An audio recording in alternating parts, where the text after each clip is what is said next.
This title is presented to you by Soundlibra.com. For more audiobooks like this, click the link in the description or visit our website at Soundlibra.com.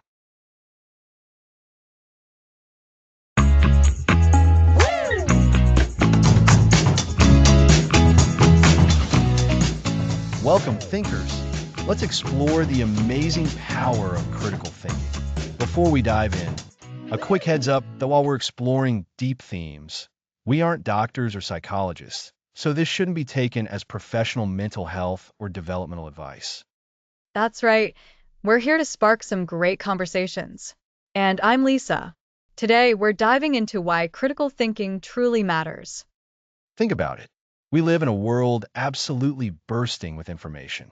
Phones, computers, tablets, they're all shouting at us constantly. It's true. Sometimes it feels like a fire hose of facts, opinions, and entertainment. How do we even begin to make sense of it all? Exactly. And that's where critical thinking comes in. It's like a superpower that helps us navigate this information ocean. At its core, critical thinking is about thinking clearly and thoughtfully. It's about examining information, looking at it from different angles, and deciding what makes sense. So, it's not just about memorizing facts, then? Not at all. That's a common misconception. Knowing facts is important, of course, but critical thinking is about what you do with those facts. It's about understanding things deeply, not just on the surface. It's about asking why and how do you know? I like that. It sounds less like being a know-it-all and more like being a super sleuth, discovering the truth for yourself. Precisely. Imagine you're a detective, and every piece of information is a clue. Critical thinking is your magnifying glass and your detective notebook. You don't just accept the first story you hear. You investigate, you question, you look for evidence. And why is this especially important for kids today? Because the world is changing so fast. Kids are exposed to so much, and they need the skills to evaluate what they see and hear. Critical thinking helps them make good decisions, solve problems, and understand complex situations. It helps them avoid being easily fooled or misled. So, it's a tool for safety as well as for understanding? Absolutely. It's a tool for empowerment. When you can think critically, you're less likely to be swayed by opinions that aren't based on anything real or by advertisements trying to convince you of things you don't need. You learn to form your own, well-reasoned opinions.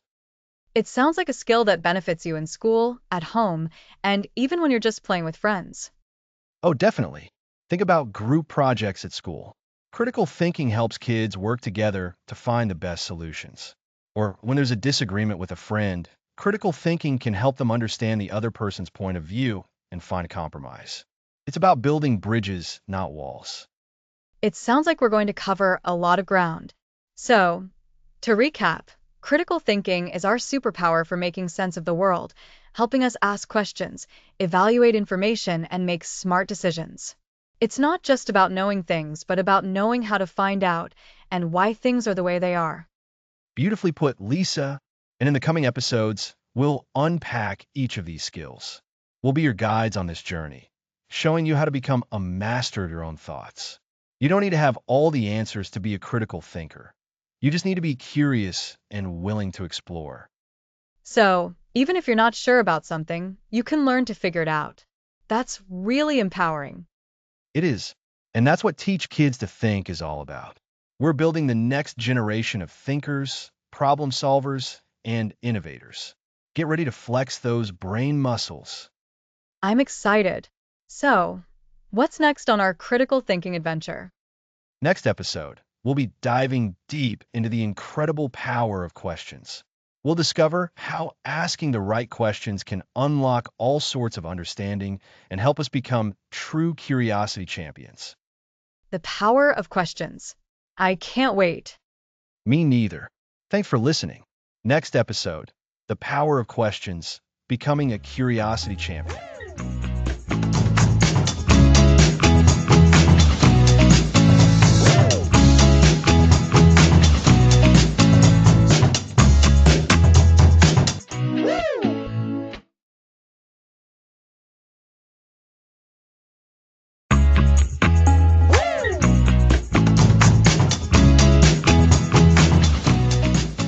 Welcome back.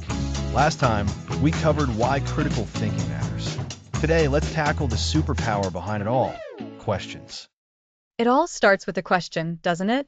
It's like a tiny seed for understanding. Exactly. Becoming masters of asking questions is our first, most crucial step in building critical thinking skills. Every discovery begins with someone asking why, or what if.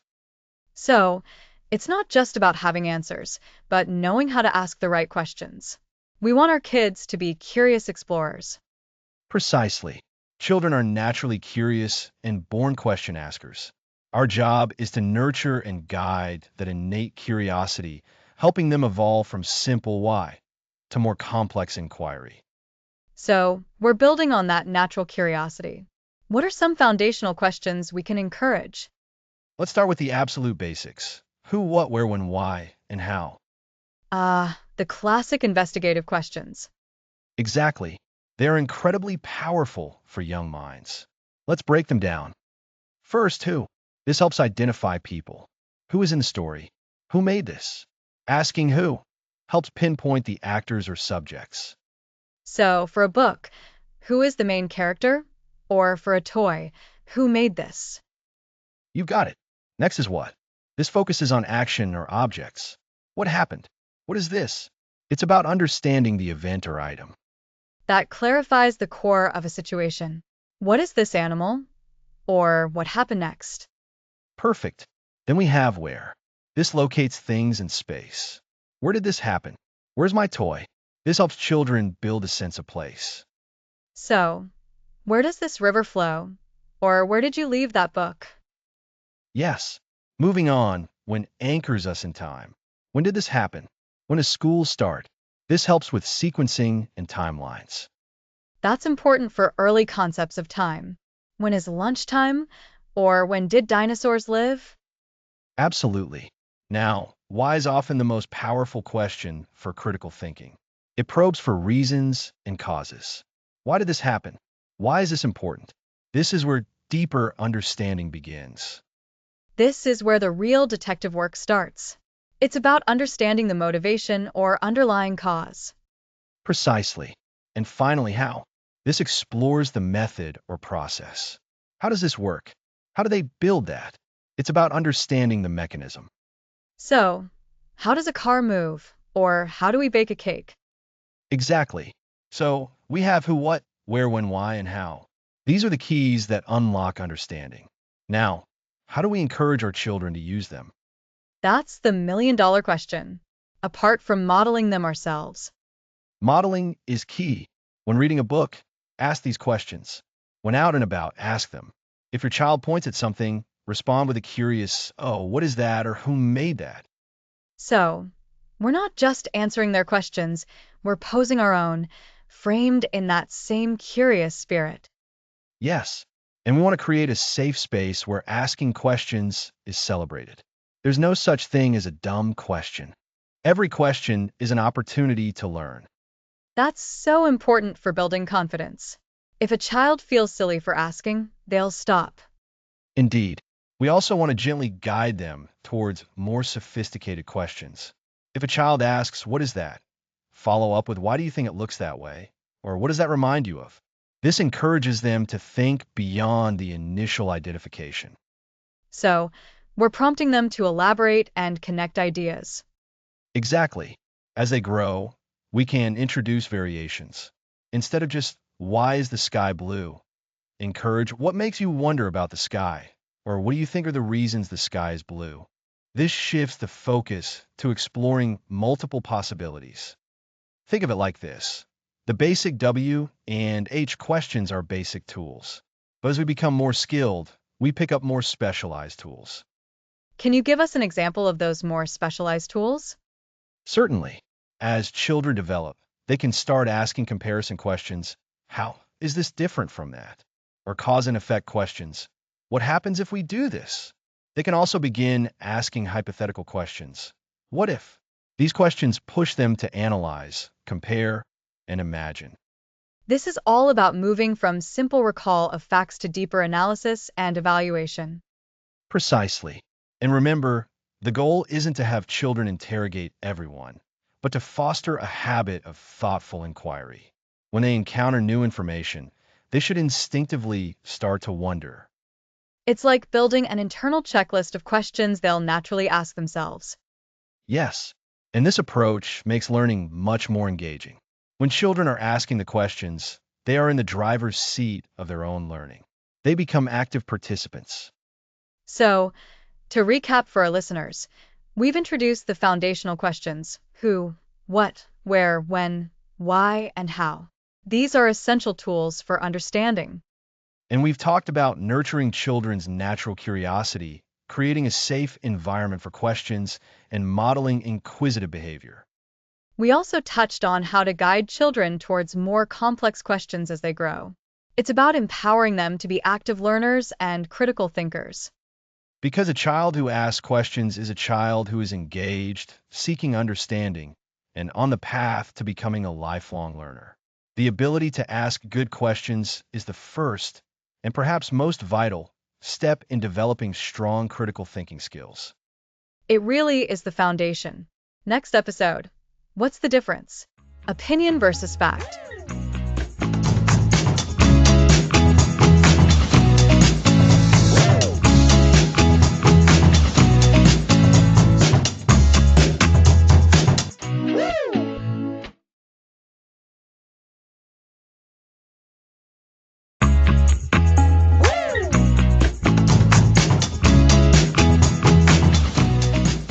Welcome back to Teach Kids to Think, the podcast that sharpens young minds. Last time we explored the incredible power of asking questions. That's right, Alex. We discovered that asking why, how, and what if opens up a whole new world of discovery. It's like unlocking doors to knowledge instead of just walking past them. Today, we're tackling another fundamental concept, distinguishing between what is a fact and what is an opinion. Ooh, this is a big one, Alex. Sometimes it feels like the line between fact and opinion can get a little blurry. It certainly can. Think of it like this. A fact is something that can be proven true or false. It's objective. An opinion, on the other hand, is a belief or a judgment. It's personal. So, a fact is like a piece of evidence, and an opinion is more like someone's personal interpretation, or just how they feel about something altogether. That's a fantastic way to put it, Lisa. Let's explore some clear examples. Imagine you have a dog. If you say, my dog, Buster, is a golden retriever, that's a fact. It's verifiable. Okay, got it. So, if I say, my dog Buster is the best dog in the whole world, that's an opinion? Exactly. And a very lovely opinion, I'm sure. But is Buster the absolute best dog in the entire world? That's impossible to prove. It's what you believe, and that's perfectly valid. But it's not a fact. I see the difference. So, facts are things we can all agree on because they can be checked, and opinions are about our personal thoughts and feelings. Precisely. Let's try another one. If I say, the Earth revolves around the sun, that's a scientific fact. We have mountains of evidence proving this to be true. And if I say, space exploration is incredibly boring and a waste of time, that's an opinion. You've got it. While many people might disagree with your opinion, your statement reflects your personal viewpoint. It's not something we can objectively prove or disprove for everyone. This is making so much sense, Alex. It's like building blocks for understanding. We need to know what's a solid, verifiable block, a fact, before we can trust it to build our understanding of the world. That's a perfect analogy. And knowing the difference is so important. Why do you think it's so important for us, especially as we're learning, to be able to tell the difference between a fact and an opinion? Well, for starters, it helps us make better decisions. If we're told something is a fact, but it's actually someone's opinion, we might be misled. You're absolutely right. Imagine you're deciding which cereal to buy. If the box says this cereal is the tastiest, that's an opinion. But if it says this cereal contains 10 grams of whole grains per serving, that's a fact. You can check the nutritional information to verify it. Basing your decision on the whole grains might be a healthier choice than basing it on a subjective claim about taste. That's a great practical example. It means we can trust information that's based on facts, and we can also understand that people might have different opinions, and that's okay, as long as we know it's an opinion. Exactly. And this skill will become even more vital as we grow and encounter more information. Think about the news or when people are debating different ideas. If we can't tell what's a supported fact and what's just someone's strong belief, it's hard to understand the real issues. It sounds like this is a foundational skill for critical thinking, something you've mentioned we'll be building on throughout this series. It truly is. And this ability to discern fact from opinion is what paves the way for logic and evidence-based reasoning, which we'll explore soon. When we can identify facts, we have something solid to work with. We can then follow logical steps to reach conclusions. And when we understand it's an opinion, we can then consider the perspective of the person holding that opinion. It helps us understand why they might think that, which is another important skill for understanding different viewpoints. You're connecting the dots beautifully, Lisa. It's all interconnected. Let's do a quick recap of our key takeaways for today. We learned that facts are statements that can be proven true or false, and they are objective. Think of them as reliable building blocks. And opinions are personal beliefs, judgments, or feelings. They are subjective and can vary from person to person. They're like someone's personal interpretation or feeling about something. Correct. So, for example, water boils at 100 degrees Celsius at sea level is a fact. We can test this, and it will always be true under those conditions. And water is the most refreshing drink is an opinion. Some people might prefer juice or milk, and that's their personal preference. Fantastic. By practicing identifying facts and opinions in our daily lives, we're building a stronger foundation for critical thinking. We're becoming more discerning about the information we receive and better equipped to form our own well-reasoned ideas. This will be so helpful when we start looking at how to piece together evidence and understand different perspectives in the episodes to come. It really will be. Knowing what's a fact and what's an opinion helps us evaluate information with a clearer mind. It's like having a special filter for all the messages coming our way. It is, and this clarity will be essential as we move forward. Next episode, Following the Clues, an introduction to logic. Ooh, following clues sounds like fun. Thanks for listening.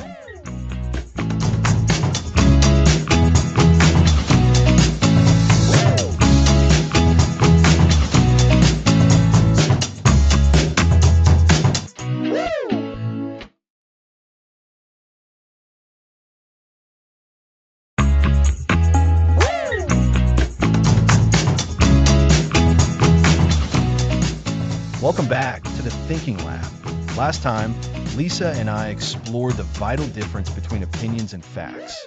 Today, we're diving into something truly foundational for all critical thinking: logic. Logic. That sounds a bit like detective work, Alex. Following clues to an answer. Exactly. You've hit the nail on the head, Lisa. Logic is essentially about thinking in a sensible order. It's how we connect ideas, understand cause and effect, and build a clear path from a starting point to a conclusion. Think of it like building with Legos. You don't just randomly stick bricks together, right? You have a plan, you connect them in a way that makes sense, and eventually you have a structure. Logic is that plan for our thoughts. So, it's not just about what you think, but how you put your thoughts together to make sense. Precise. In the simplest terms, logic is the study of valid reasoning. It helps us distinguish between arguments that hold water and those that fall apart. We use logic every single day, often without even realizing it. When you decide to grab an umbrella because the sky looks dark and cloudy, you're using logic. You're connecting the observation of dark clouds, the clue, to the likely outcome of rain, the conclusion, and taking an action to prepare. That makes sense. So, the dark clouds are the evidence or the starting point, and the umbrella is the logical action based on predicting rain. You've got it. Let's break down a couple of core ideas in logic. First, we have the concept of cause and effect. This is fundamental. A cause is what makes something happen, and an effect is the thing that happens as a result. If I push a domino, that's the cause. The domino falling over is the effect. And usually one cause leads to one effect, or maybe a chain of effects. Like when one domino knocks over another. That's a great way to put it, a chain reaction. In logic, we look for these clear connections. We want to understand not just what happened, but why it happened. For instance, if a plant isn't growing, a logical thinker might consider various causes: not enough sunlight, too much water, or a lack of nutrients. By examining these possibilities, they can identify the most likely cause and address it. So, instead of just saying, the plant is dying, we'd ask, why is the plant dying? And then investigate the potential causes. Exactly. And this leads us to another important aspect: reasoning from evidence. Logic isn't about making things up on the spot. It's about using the information we have, the evidence, to arrive at a conclusion. Imagine you're trying to figure out who ate the last cookie. If you see crumbs around your little brother's mouth, and he's the only one home, the evidence points towards him. That's a logical conclusion based on the clues. It's like being a detective, piecing together what happened by looking at all the little clues. You don't just accuse the first person you see, you gather information.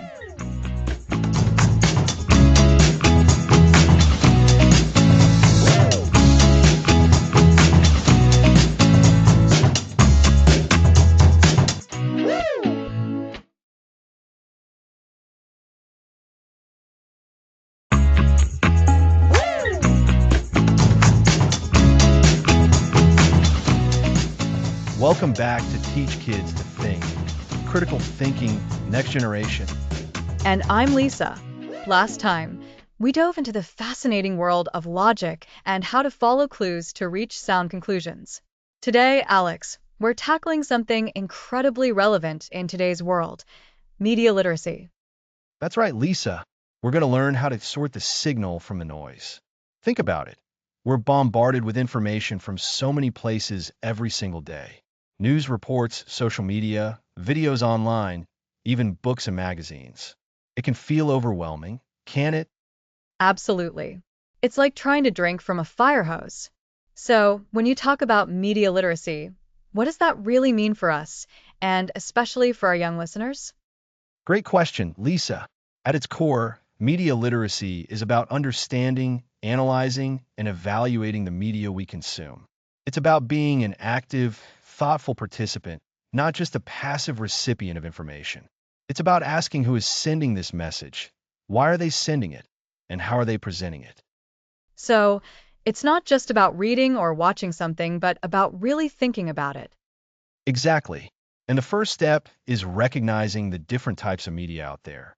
We have traditional media like television news, newspapers, and radio. Then we have digital media, websites, social media platforms like TikTok, Instagram, YouTube, blogs, podcasts, and so much more. Even entertainment like movies and video games can contain messages. And each of these can present information in a unique way. A news article looks very different from a TikTok video, even if they are both reporting on the same event. Precisely. And the way a message is presented, the words chosen, the images used, the music played, all of this can influence how we feel and what we think. This is often called the frame of the message. Imagine you're looking at a picture. If it's framed in a fancy gold frame, you might think it's very important. If it's in a plain, simple frame, you might see it differently. Media messages are similar. The framing shapes our perception. That's a helpful way to put it. So, as we're consuming these messages, we need to be aware of this framing. We do. And that leads us to another key concept: bias. Bias is a tendency or inclination to favor one side or perspective over another. It doesn't necessarily mean someone is intentionally trying to mislead you, but it means their message might not be completely neutral. So, a news channel might lean more towards one political viewpoint, and that will affect how they report a story. That's a perfect example, and it can be very subtle. Sometimes it's in the language used. For instance, one report might describe a group of people as protesters, while another might call them rioters. The same event, but very different words that evoke different feelings. Wow. That's a powerful difference. How can we get better at spotting this bias? One of the best ways is to compare information from multiple sources. If you're learning about an event, try to find out how it's being reported by different news organizations or even different people on social media. Do the stories align? Are there significant differences in what's being emphasized or left out? So, instead of just reading the first thing that pops up, we should actively look for other viewpoints. Exactly. Being a smart consumer of information means being curious and looking for more. Think of yourselves as detectives.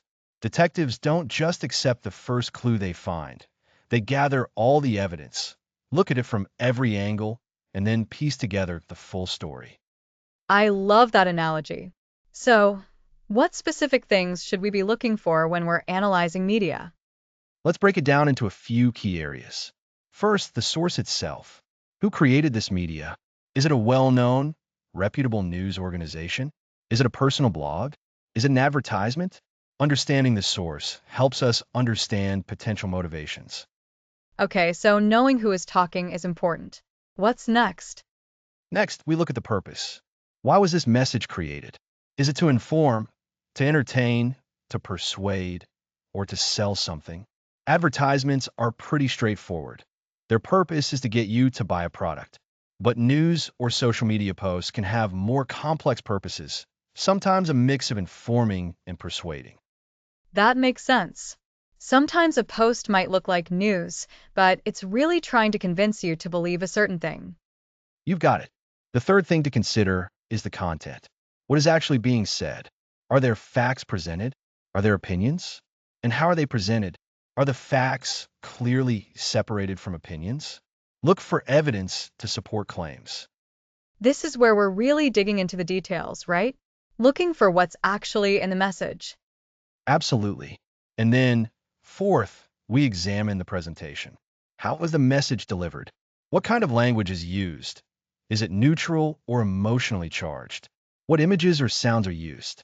Do they support the message in a balanced way? Or do they aim to create a strong emotional reaction? Ah, the emotional reaction, that's a big one, isn't it? Sometimes a story can make you feel angry or sad, and that feeling can influence how you evaluate the information. It absolutely can. And finally, the fifth key area is audience. Who is this media intended for? Understanding the target audience can tell us a lot about how the message is crafted. A message for children will be different from a message for adults, for example. So, to recap, Alex, we're looking at five main things: the source, the purpose, the content, the presentation, and the audience. That's a fantastic summary, Lisa. By consistently asking these questions every time we encounter a piece of media, we become much stronger at sorting the signal, the important, truthful, and relevant information from the noise, the distracting, misleading, or irrelevant stuff. And this skill is so important because it helps us make better decisions, form our own informed opinions, and understand the world around us more accurately. Exactly. It's the foundational skill for navigating our complex information landscape. We're building our critical thinking toolkit, and media literacy is a vital piece of that. It empowers us to be informed citizens and thoughtful individuals. This has been so insightful, Alex.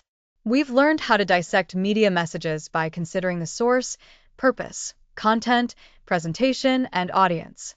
This is all about being an active, critical consumer of information, not just a passive observer. And in our next episode, we're going to build on this by learning how to find and evaluate trustworthy sources. It's like becoming a detective for facts. Wonderful. Join us next time for more critical thinking, next generation.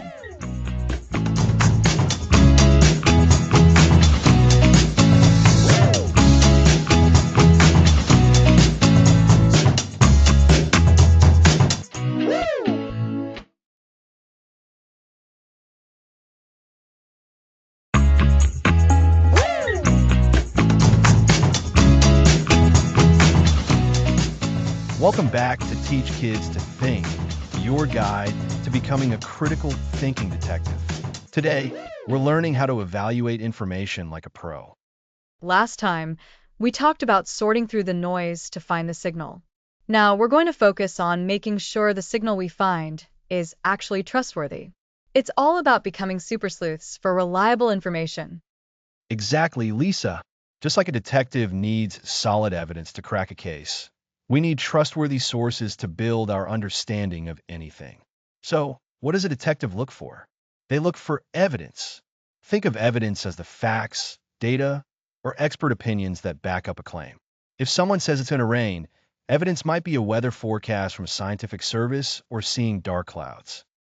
So, evidence is the proof that shows something is true, not just saying it. And not all proof is equally good, right? A rumor isn't as strong as a report from a trusted source. Precisely. And that's where we put on our detective hats. Our first mission is to ask, where is this information coming from? This is the source. We need to investigate the source itself. We want to know who published it. So, we're checking the detective agency's credentials? You got it. Is it a well-known news organization, a government agency, or a personal blog you've never heard of? The source is important. For example, a website with a .gov ending usually comes from the US government and is often reliable for information about laws. A .edu site is likely from a school and great for research. Okay, so we look at who's sharing it. But what if it looks official, even if it's not? That's a great point, and it leads to our next skill, corroboration. This means checking if other reliable sources are saying the same thing. If you find a claim, try to find it confirmed by 2 or 3 different trustworthy sources. If only one person tells you something, you might be cautious. But if multiple credible people say the same thing, you have strong evidence. So, if I read something interesting on one website, I should try to find that same information on a couple of other well-known websites to see if they agree. Exactly. This is really powerful. If only one website is reporting something surprising, it might not be accurate. But when multiple reputable sources confirm it, it's much more likely to be true. This detective idea is perfect. So, we investigate the source and cross-check the information. What else is in our detective kit? Our kit needs a magnifying glass for details. We need to look closely at the actual content. Is it presented clearly and logically? Does it include facts and data? Or is it mostly opinions and strong emotions? Trustworthy sources usually provide specific details, dates, and names. They explain how they know something. So, if someone just says everyone knows this, that's not a helpful clue. We want them to tell us who knows and why. You've hit on a crucial point. Vague claims are red flags. A good historian cites their documents. A good scientist explains their experiment. We need to ask, does this information come with reasons? Is there a clear path from the original information to what we're reading? It sounds like we're looking for a clear trail of breadcrumbs. That's a perfect metaphor. We want to follow those breadcrumbs back to the start, making sure they were laid by someone credible. Another important factor is the author's expertise. Does the person or group providing the information have known knowledge or experience in that subject? So, if I want to learn about baking, I should listen to a baker, not a mechanic. Precisely. It sounds simple, but it's vital. For space travel, you want to hear from an astronaut or a NASA scientist, not just someone who watches science fiction movies. Experts dedicate time to learning and understanding a subject. I see. So, to recap our detective work, first, we investigate the source. Who's providing the information? Second, we corroborate. Do other reliable sources agree? Third, we examine the content. Is it detailed and logical? And fourth, we consider the author's expertise. Excellent summary, Lisa. And there's one more important tool, healthy skepticism. This means approaching information with a questioning mind. Is this too good to be true? Is it trying to make me feel a strong emotion like anger or fear? Sometimes information is designed to provoke a reaction, not just to inform. Like those attention-grabbing headlines that promise something amazing, but the article is disappointing? Exactly. Trustworthy sources aim to inform, not just to shock. They present information fairly and generally avoid overly sensational language. So, being a trustworthy source detective means being curious, diligent, and a little bit doubtful to make sure we're getting the real story. You've nailed it. Evaluating evidence and sources helps us make better decisions, understand complex issues, and makes us much harder to fool. When you can confidently say, I know this is true because I found it from these reliable sources, you are thinking critically. It feels like we're building a really solid foundation for understanding the world correctly. We are. And this detective work isn't just for adults. Kids can do this too. The more you practice asking questions, who said it? Where did it come from?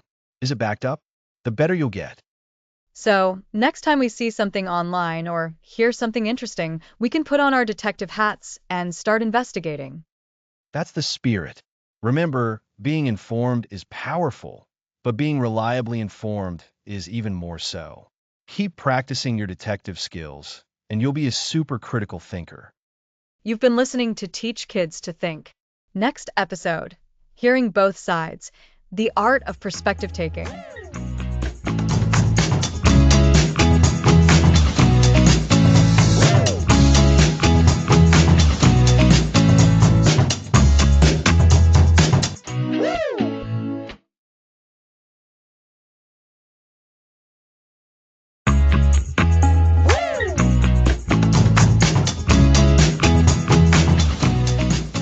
Welcome back to Teach Kids to Think, Critical Thinking Next Generation.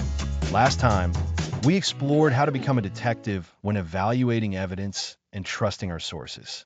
Today, we're diving into a skill that really helps us understand the world and the people in it, hearing both sides. It's the art of perspective taking. Perspective taking, that sounds important, Alex. I think everyone, no matter their age, has probably experienced a situation where they thought one thing and someone else saw it completely differently. It can be really confusing or even frustrating. Absolutely, Lisa. And that confusion or frustration often comes from us being stuck in our own viewpoint.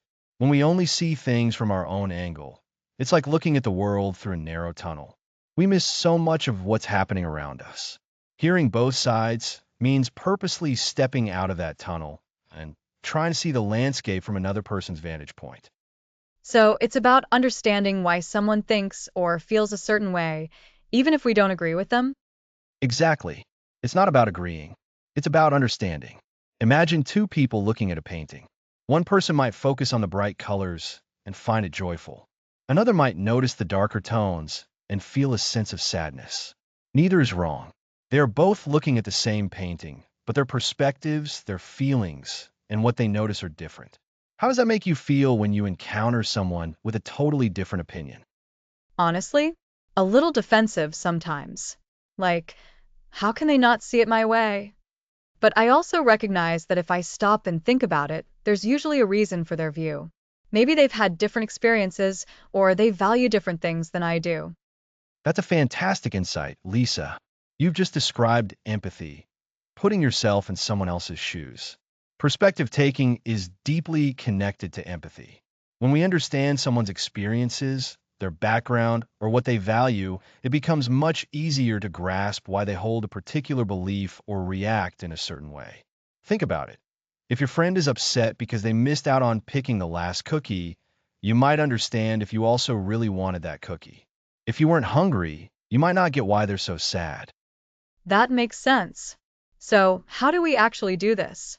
How do we get better at taking someone else's perspective? Great question.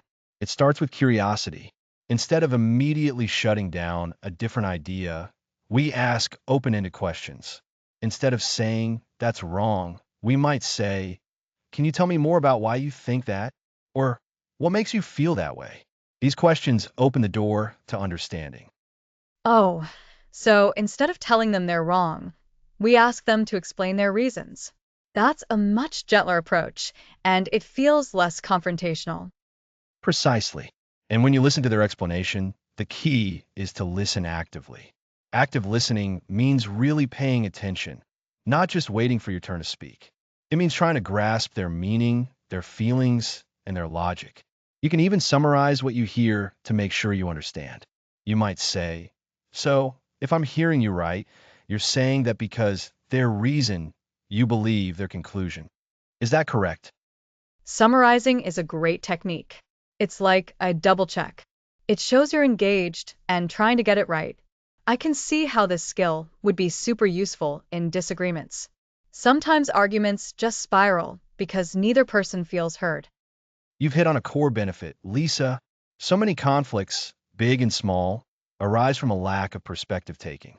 When we can't see an issue from another person's point of view, we tend to think they're being unreasonable, difficult, or even malicious. But often, they're just operating from a different set of assumptions or priorities. Understanding their perspective doesn't mean you agree with it, but it can de-escalate the situation and open the door to finding common ground, or at least a way to coexist peacefully. It's like finding a common language, even if you're discussing different dialects. You understand the structure of their speech, even if the specific words aren't yours. That's a wonderful analogy, Lisa. And this skill isn't just for disagreements. It's crucial for collaboration too. When you're working on a team project, whether it's in school or a future job, understanding your teammates' strengths, their ideas, and their concerns can lead to much better outcomes. Imagine a group building something. If one person is focused on making it look beautiful, another on making it strong, and another on making it affordable, they might clash. But if they can take each other's perspectives, they can integrate those different goals into a superior final product. So, this art of perspective taking helps us connect with people, resolve conflicts, and work better together. It really is a foundational critical thinking skill. It absolutely is.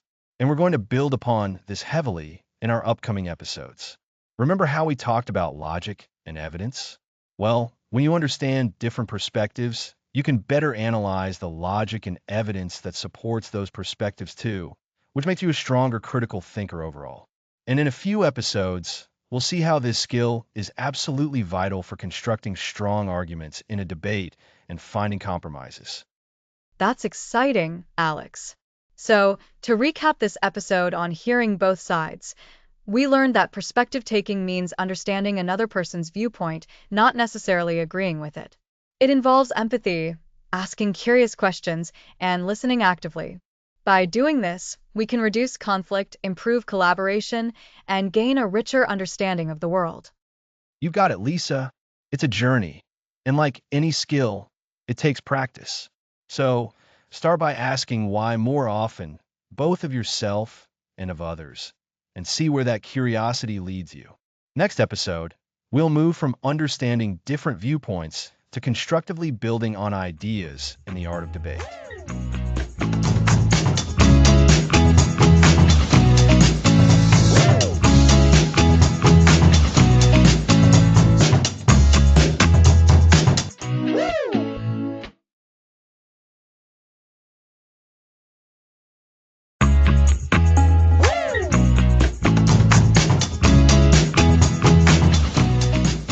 Welcome back.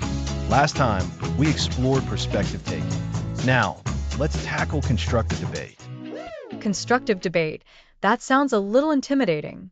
I usually think of debates as shouting matches. That's a common misconception. True constructive debate isn't about tearing down others. It's about building understanding. Think of it more like collaborative problem solving. We're trying to build bridges, not walls.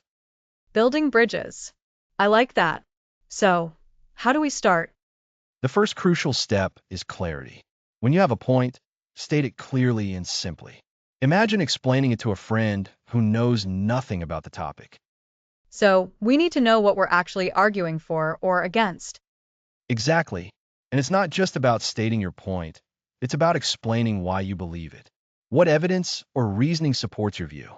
You can say, I believe X because Y, and here's why I think Y is important. Okay, so I state my point and give my reasons. But what about when the other person is talking? That's where active listening comes in. Active listening means you're not just hearing words, you're trying to understand what the other person is saying. You're paying attention to their arguments and their underlying concerns. How do I show I'm actually listening? Great question. You can do this through nonverbal cues like nodding. Verbally, you can summarize what you just heard. You might say something like, so, if I understand correctly, you're saying that rephrase their point because mention their reason. Is that right? This makes sure you've understood them and shows you value their perspective. That's really smart. It's a check-in to make sure you're on the same page. It prevents misunderstandings. Precisely. And it connects back to our episode on perspective taking. By actively listening and summarizing, you're demonstrating that you're trying to see the issue from their viewpoint. So I've stated my point, I've listened actively, and I think I understand their point. Now what? Do I just tell them they're wrong? No, that's the opposite of constructive. Now you respond thoughtfully. Instead of saying, you're wrong, try saying, I hear you saying X and I understand why that's important. However, I see it differently because of Y. Have you considered Z? Oh, I see. So you acknowledge their point first, show you've understood it, and then you offer your counterargument or a different perspective. It's much softer. It is. And it keeps the conversation moving forward. You're not shutting them down. You're inviting them to consider another angle. This is where the building bridges idea really shines. What if they have a really strong point that I hadn't considered? Does that mean I lost the debate? Absolutely not. In constructive debate, changing your mind based on new, good information is a sign of strength. It shows you're open-minded and that your goal is to find the best understanding, not just to win. That's a really important distinction. So, a few key things for constructive debate. First, state your point clearly and with reasoning. Right? Correct. Clarity of your own position is key. Second, listen actively. That means really paying attention and showing you're listening. Absolutely. Active listening is fundamental. Third, summarize their point to confirm you understand it. That confirmation step is so valuable for ensuring mutual understanding. And finally, respond thoughtfully. Acknowledge their point, then offer your view with your own reasoning and be open to learning. You got it, Lisa. When we approach debate this way, we're engaging in a process that can lead to better ideas, stronger relationships, and a deeper understanding of the world. It helps us move beyond agreeing to disagree to actually exploring to understand. It makes debate feel less like a conflict and more like a partnership, even when you have different opinions. It's about respectful engagement. Exactly. And remember, this is a skill that takes practice. Next episode, we'll move on to problem solving, breaking down challenges into manageable steps. Thanks for listening.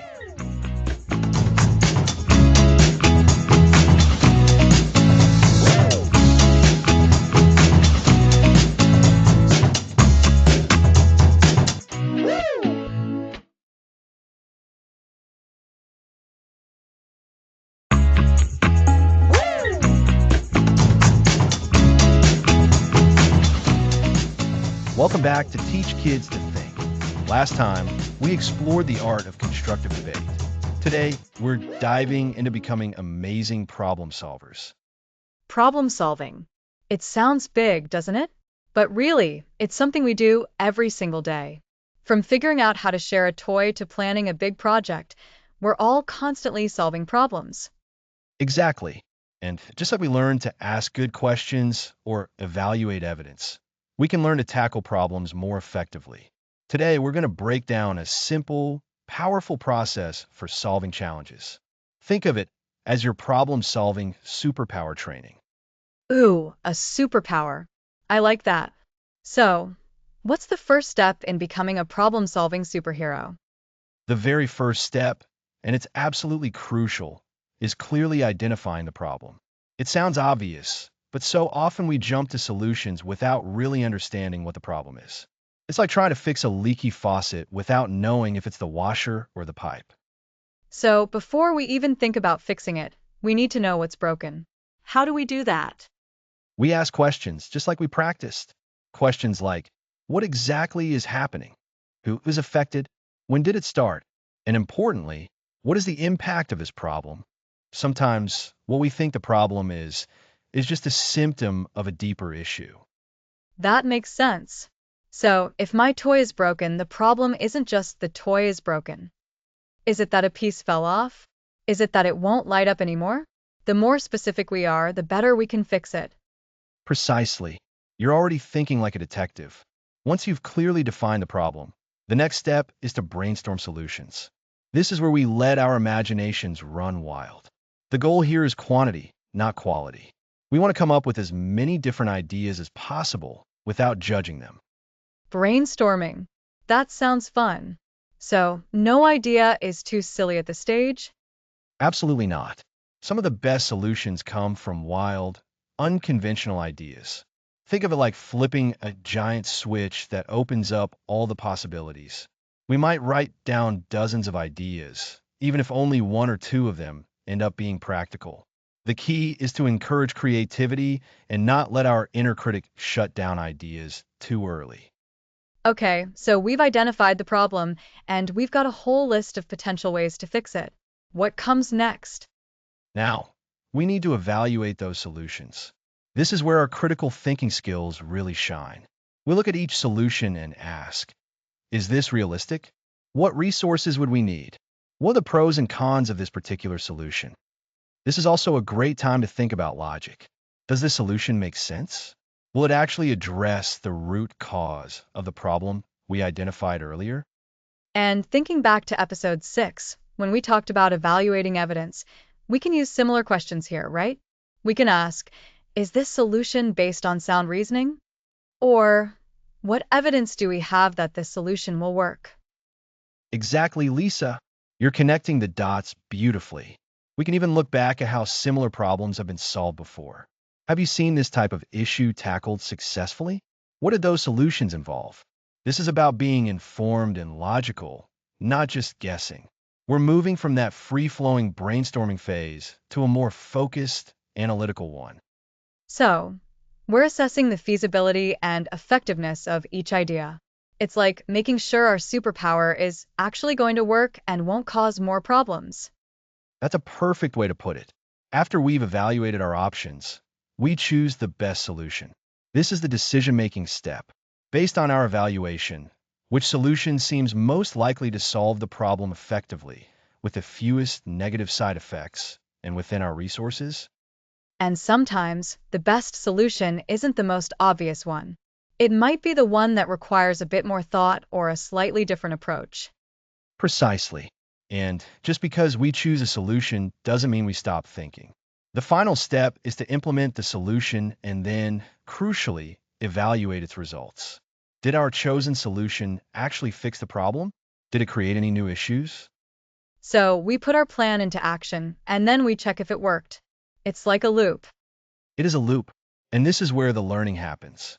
If the solution worked perfectly, great, we've mastered it. If it only partially worked, or if it caused new problems, we go back. We might need to redefine the original problem or brainstorm new solutions. This iterative process of trying, evaluating, and refining is what makes us truly effective problem solvers. This reminds me of how we solve puzzles. You try a piece, it doesn't fit, so you try another. You keep going until you find the right fit, and sometimes you have to reevaluate which pieces you thought would go together. That's a fantastic analogy. It shows that problem solving isn't a rigid, linear process. It's dynamic and requires flexibility.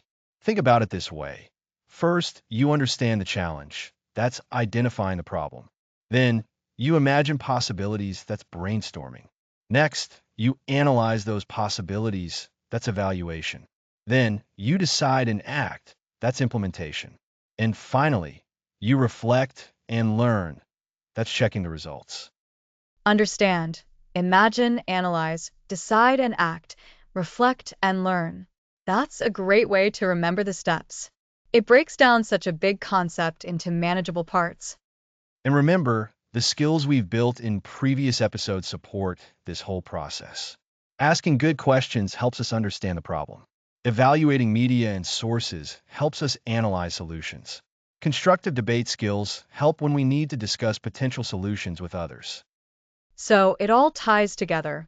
We're not just learning isolated skills, we're building a comprehensive toolkit for thinking smarter. Today we learned a clear, step-by-step process for problem solving. Identify the problem, brainstorm solutions, evaluate those solutions, choose the best one, implement it, and then check if it worked. Exactly. And this process isn't just for big, complicated issues. You can use it for everyday challenges, too. If you're struggling with homework, use these steps. If you have a conflict with a friend, use these steps. If you want to build something new, use these steps. It's about approaching challenges with a clear plan and a confident mindset, knowing that you have the tools to figure things out. And that confidence grows with practice. The more you use this problem-solving framework, the more natural it becomes. Next episode, we'll shift gears slightly and explore the other side of problem solving, thinking creatively and coming up with those outside-the-box solutions. Innovation and creativity. I can't wait.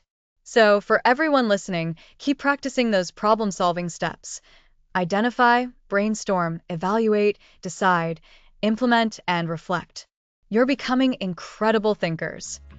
Thanks for listening.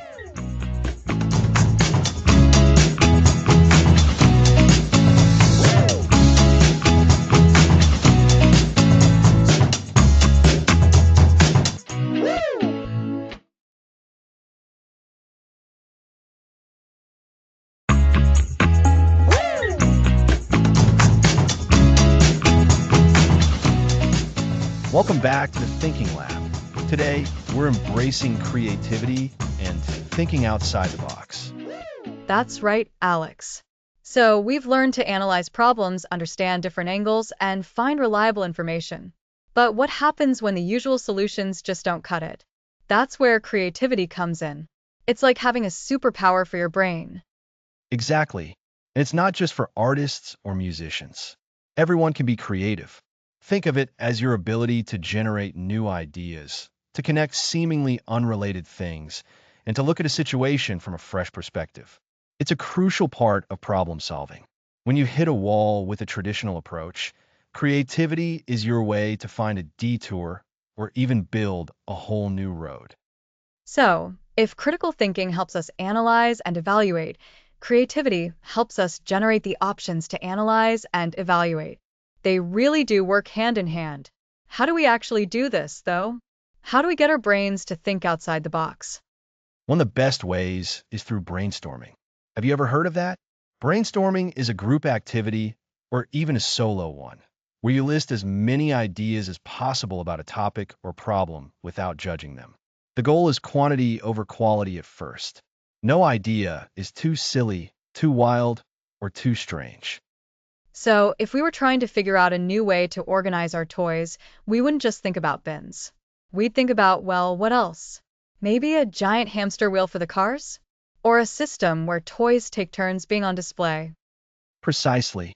See, you're already doing it. The hamster wheel idea might sound crazy, but sparks other thoughts. Maybe a rotating shelf? Or a display that lifts up? By not shutting down ideas early, you open the door to possibilities you wouldn't have considered otherwise. We're talking about diverting the normal flow of thought to discover new channels. That makes sense. It's about suspending judgment.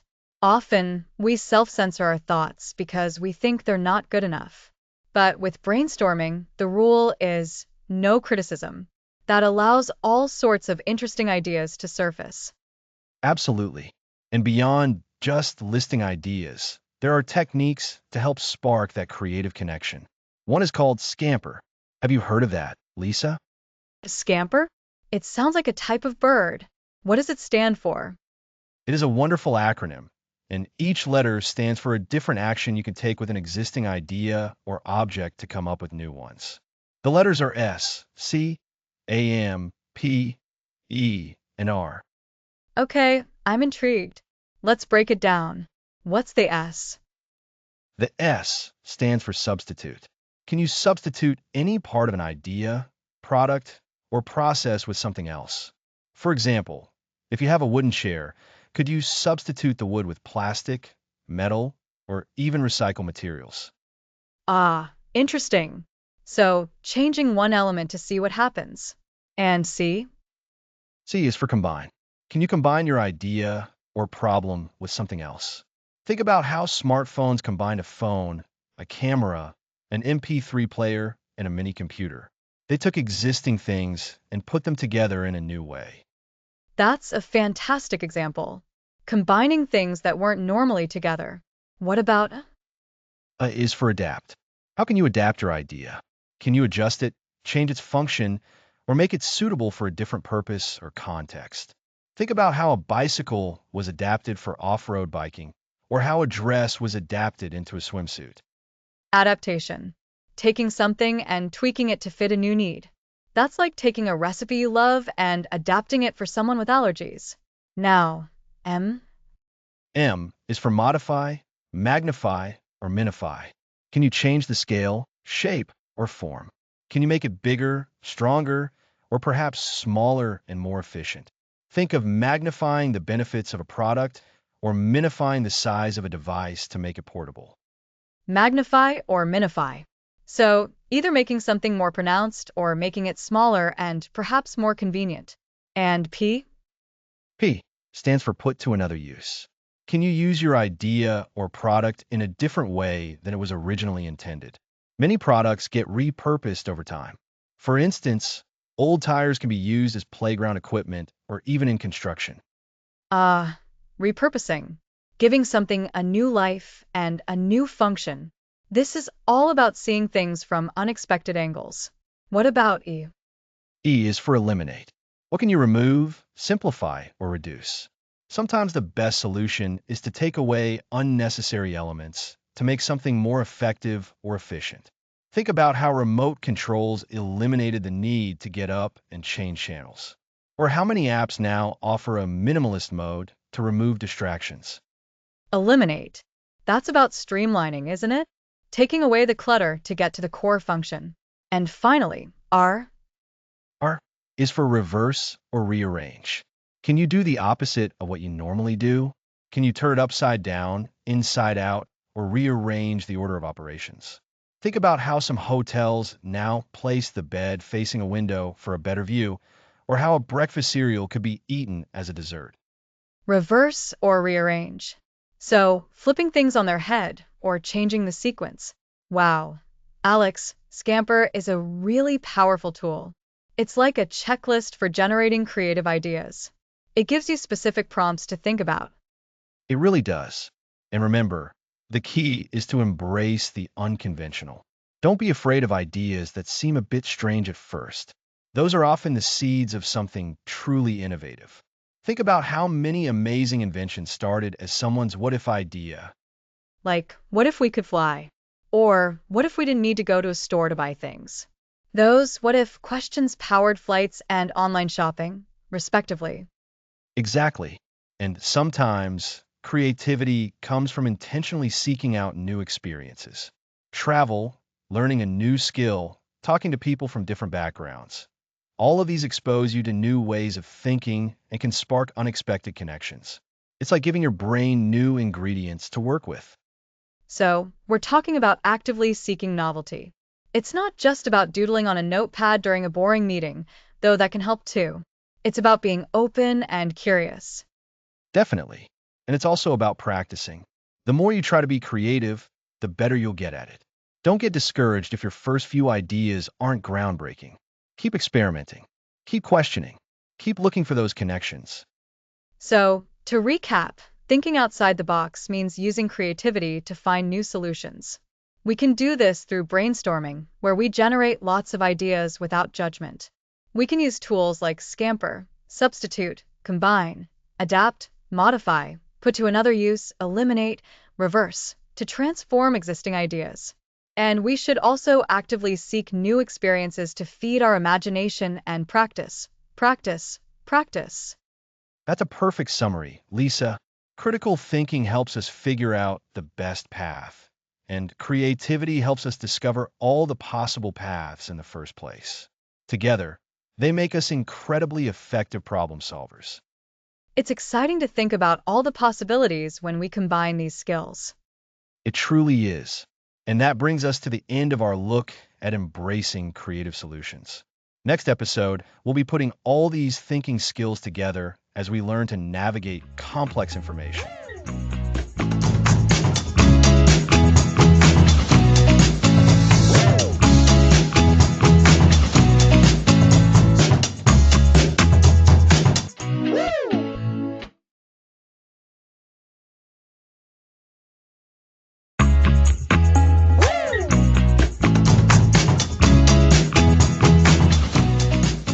Welcome back to Teach Kids to Think. Today, we're putting all our critical thinking skills to action. It's like being a super detective, Alex. We've given our listeners the tools, and now we'll show them how to use them all at once. Exactly. Information is rarely neat. It's messy and confusing.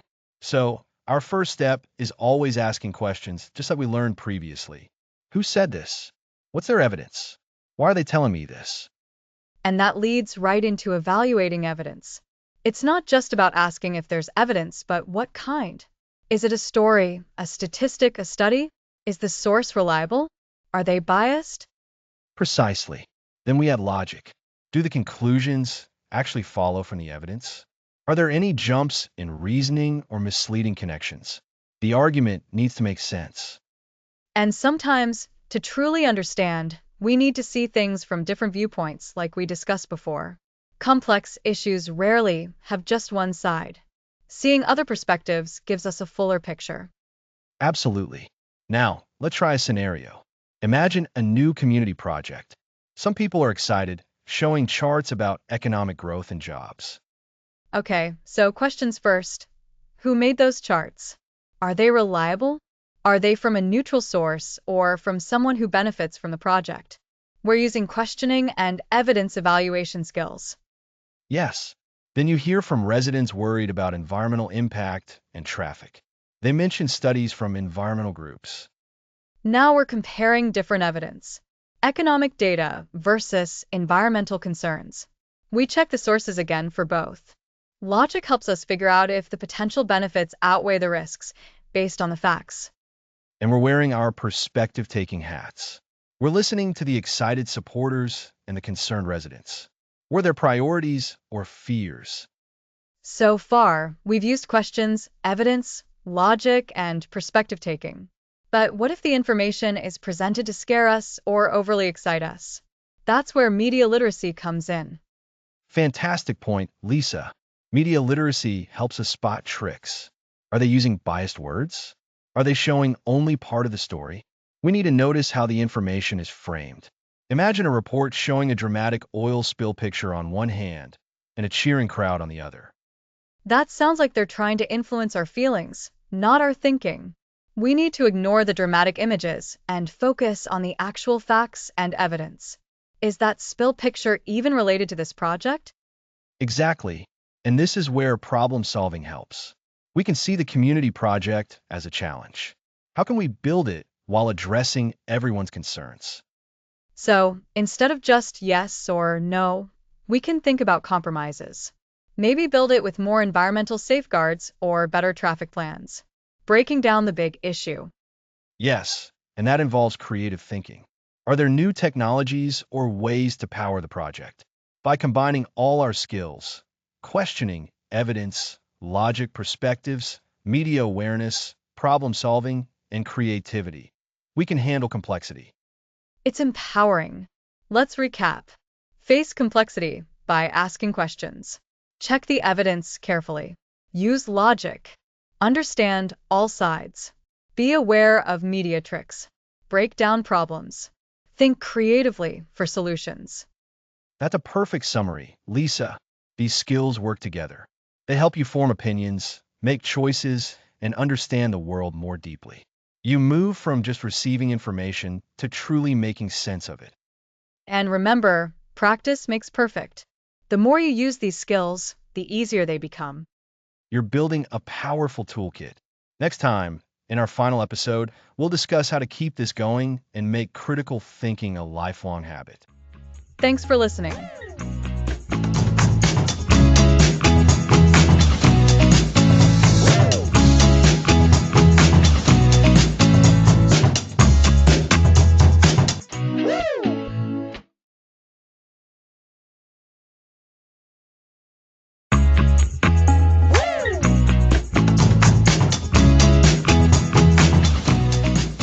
Welcome back. Last time we covered navigating complex information. Now, let's build your thinking toolkit. That's right, Alex.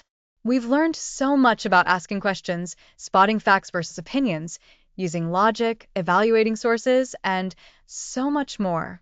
But knowing is only half the battle, isn't it? The real magic happens when we start doing. This episode is all about giving our listeners tangible ways to use their new critical thinking muscles. Exactly. Think of it like learning to ride a bike. You can read all the books about balance and pedaling, but until you actually get on and try, wobbling a bit, you won't truly learn. Critical thinking is the same. It's a skill, and skills improve with consistent, deliberate practice. So, we've put together some fun ideas for activities and challenges. I love this. Let's start with something super simple and relatable. Alex, how can kids practice identifying facts versus opinions in their everyday lives? Great question, Lisa. One of my favorite activities is what I call the fact or opinion hunt. You can do this anywhere, at home, at school, or even during a car ride. Pick an advertisement, a short news clip, or even a conversation. Your mission is to listen carefully and jot down or just notice every statement made. Then, go through your list. For each statement, ask yourself, can this be proven true or false with evidence? If yes, it's a fact. If it expresses a feeling, belief, or judgment and can't be objectively proven, it's an opinion. So, if a cereal box says, contains 100% real fruit, you check to see if that can be verified. That's a fact. But if it says, this is the tastiest cereal ever, that's an opinion, right? Because what one person finds tasty, another might not. Perfect example, Lisa, and a fantastic way to reinforce that concept. Another idea for practicing that skill is to read two different reviews of the same toy or movie. One might say, it was super fun and engaging, which is an opinion. The other might say, it lasted for 3 hours and used battery power, which is a fact about its performance. Comparing them helps highlight the difference. That's a brilliant way to see how opinions and facts can coexist, but serve different purposes. What about logic, Alex? We talked about logic as following the clues. How can we practice that in a fun way? Logic often involves looking for patterns and cause and effect relationships.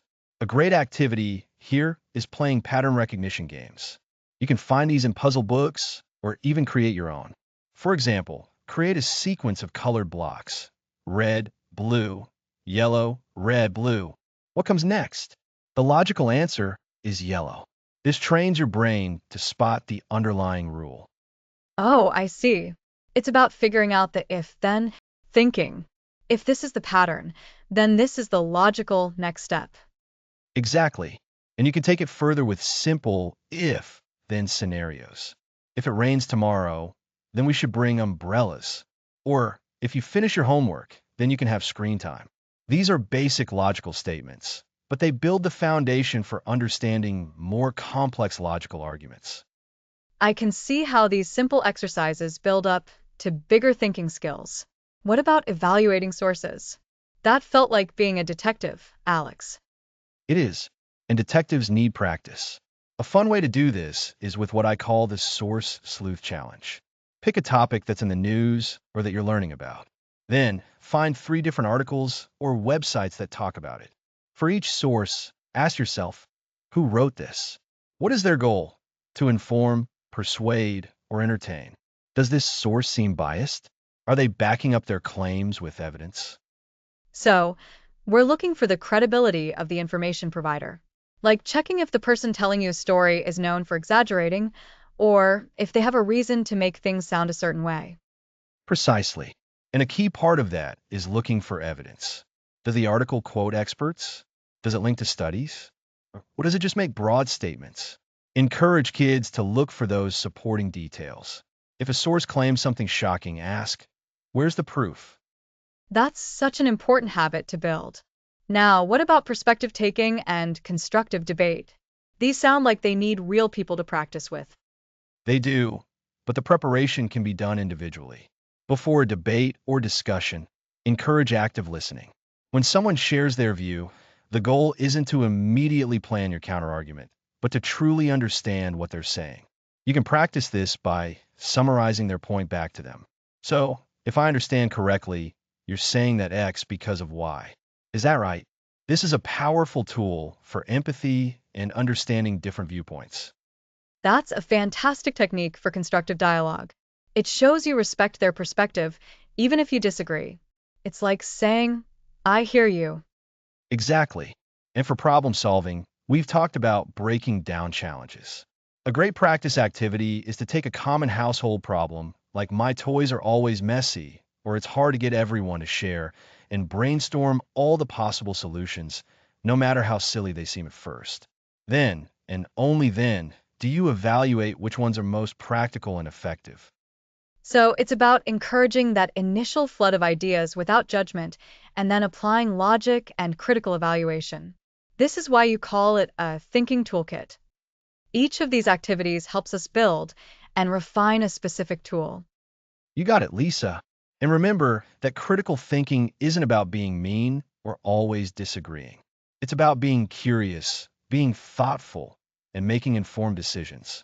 It's about seeing the world with a clearer, more analytical eye. And the more you use these tools, the better you become. It's not about getting it perfect all the time. It's about the continuous journey of learning and improving. So, to our listeners, your homework is to pick one of these activities, the fact or opinion hunt, the source sleuth challenge, or the if then scenarios, and try it out this week. See what you discover. Absolutely. As we wrap up this episode and approach the end of our series, remember that the most powerful thing you can do is to keep practicing. Make critical thinking a habit. Ask questions, look for evidence, consider different sides, and solve problems thoughtfully. You've got this incredible toolkit now. Use it. Next episode. The future is thinking. We'll see you then.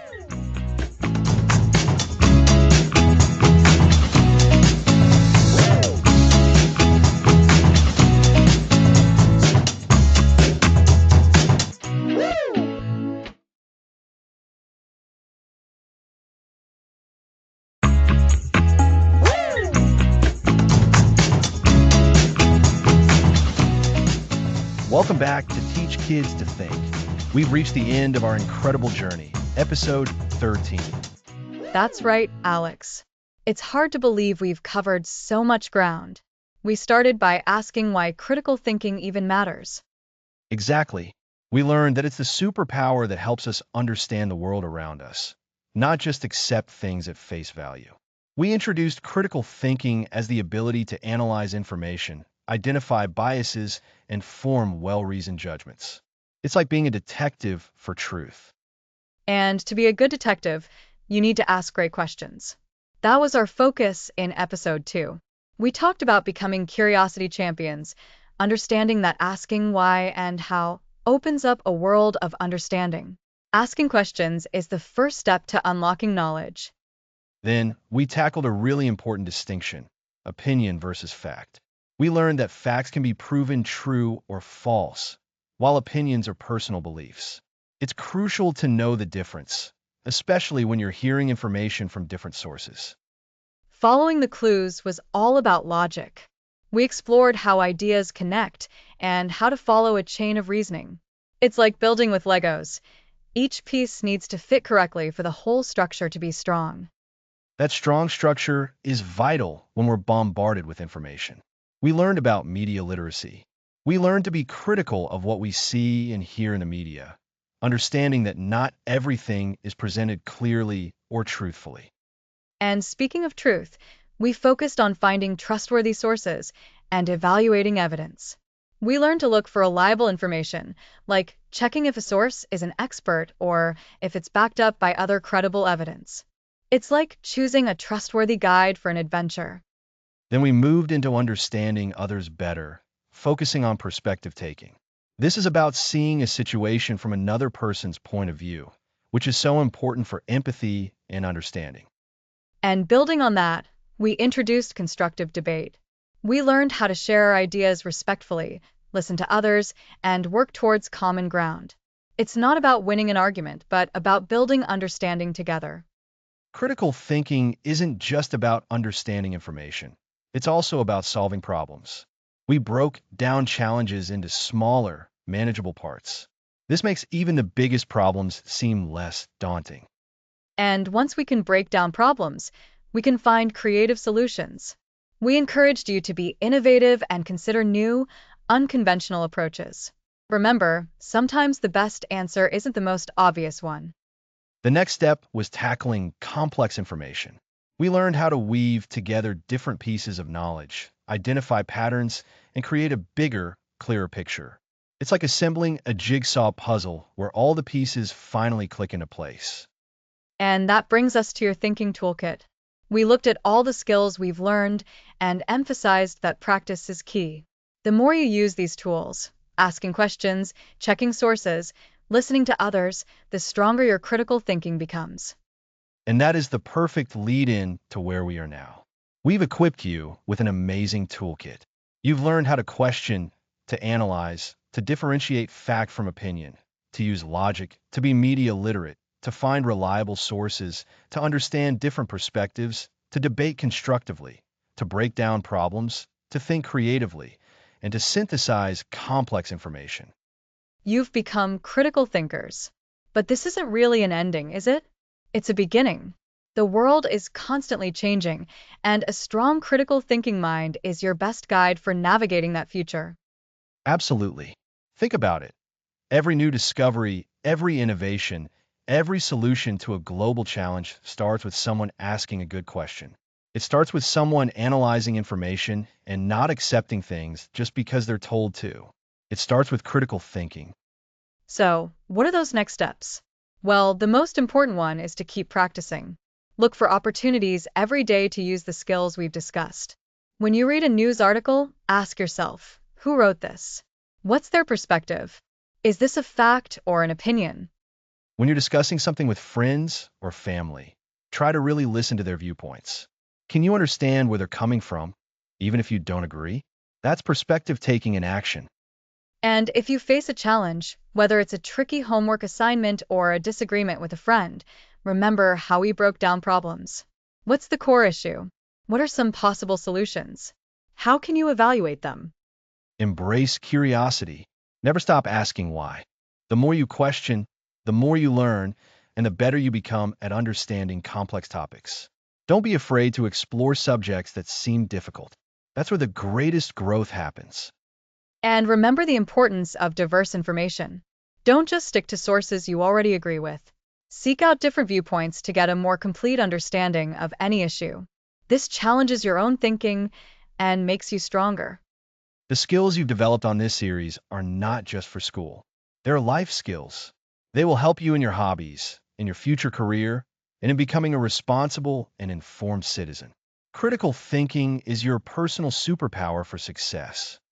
So, as we wrap up our series, we want to congratulate you. You've embarked on an incredible journey of self-improvement. You've built a powerful toolkit for a lifetime of learning and understanding.